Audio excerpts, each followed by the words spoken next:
Hello all YouTube viewers. Although it's late, I do have to make this video as something I have just recently seen on Facebook has really riled me up. It has really disgusted me, and I just have to make this video because I am really ticked off right now. Now, I just saw that this was in the NYRA, which stands for National Youth Rights Association. It's an organization which I'm a life member.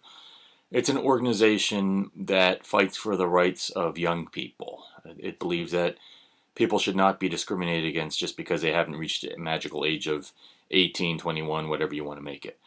But anyway, on the NYRA board, there was somebody who posted this recent news article about this young lady from Florida who recently just got this law declared unconstitutional. There apparently was some law in Florida that says that if you're under the age of 18, you can't give more than $100 towards any political cause. And this young lady who was 17 at the time, she challenged it in court, or challenged it somehow. I don't know the exact details. I'd have to reread the article, but she declared it unconstitutional, so that law has been struck down. It all started when she wanted to attend some kind of political dinner of some sort, where a ticket for that dinner would have cost $150, and the money would then be donated to some political position. But the thing is that if she was to buy a ticket, that would have been against the law for her to do so because she was under the age of 18. And as the law stated, if you were under 18, the maximum you could give to any political cause was $100, and that included buying a ticket for this dinner since it was done for a political cause, and that would have been a misdemeanor. And I'm very glad that she actually got this law struck down. I see the law myself as being very unjust, and I'm glad she struck it down. But what has really ticked me off is how some people have sided with her choice or I don't really know how much of a choice this was of hers. Obviously, she did make this choice, but she ended up not going to the dinner. She didn't go to the dinner to avoid facing charges, and instead she fought it on political grounds. And she no doubt has her reasons for doing that, but I just like to say that I'm very disgusted with how some people have reacted, even some members of NYRA.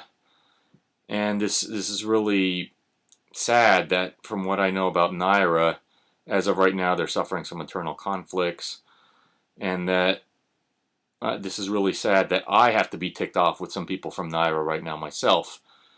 I'm not ticked off with anybody who's glad that she won, as some people on the board of saying that they're glad she won, and I'm with them all that. What really ticks me off is some people who have sided with her choice to obey this unjust law by not going to the dinner. As I've been saying myself, she should have gone to this dinner, and then if she was charged, she should have challenged those charges. She should have challenged the law in court. That can be done. It sometimes is done.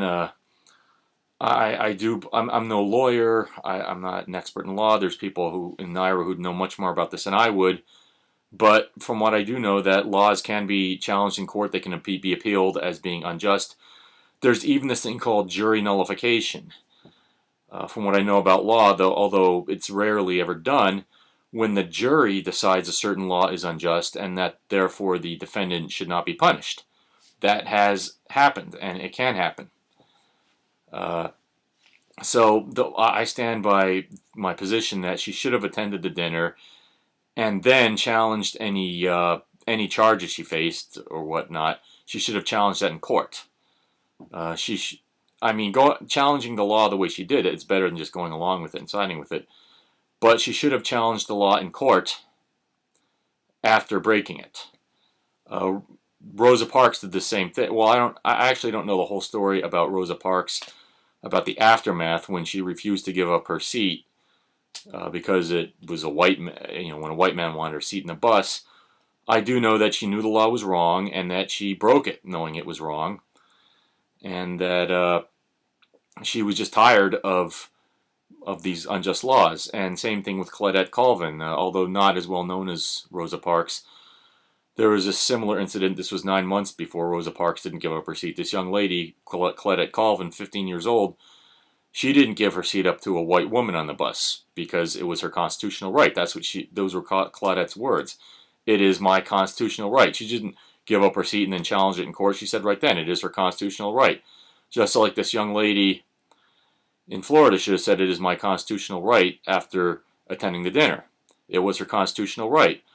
So to go along with the law and give up a constitutional right, that's not how an American should act. Not when you know the law is wrong.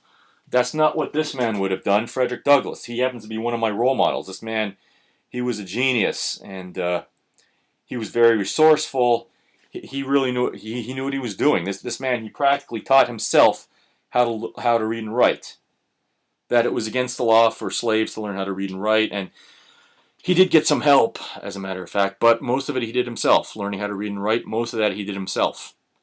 He was an amazing man, and he would probably be just as appalled as I am with these people from Naira who are saying that this young lady are applauding her for following the law when she knows it was wrong.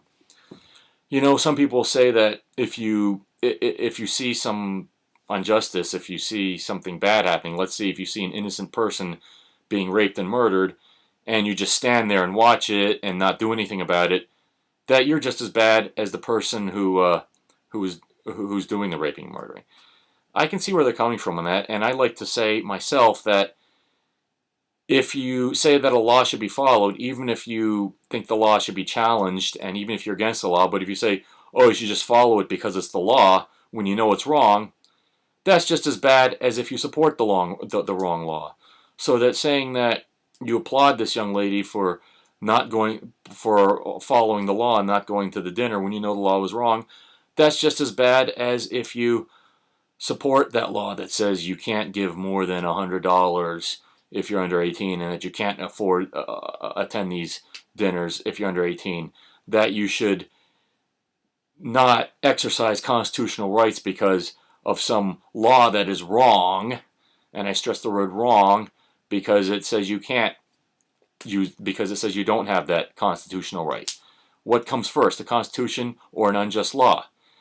And although it's not really my place to say, people who applaud following the law and applaud who applaud this about this young lady obeying this unjust law, you have no place in Naira. Get your ass out of Naira as far as I'm concerned. And I'm really sorry to say this because of all that's been going on with Naira. It has been under some heat, and I regret to say stuff like this. I regret to be barking at some of my people, some of my fellows in Naira, but you don't belong in Naira. You really don't. If you think that unjust laws like that should be obeyed, you have no place in Naira. Okay, so that's really all I have to say. Even Gandhi, Gandhi, he was a peaceful person, but even he wouldn't obey a law when he knew it was wrong. So this is really all I have to say. I just had to get this off my chest before I went to sleep because I've been losing sleep over this, all right? So thank you all for watching. Bye-bye.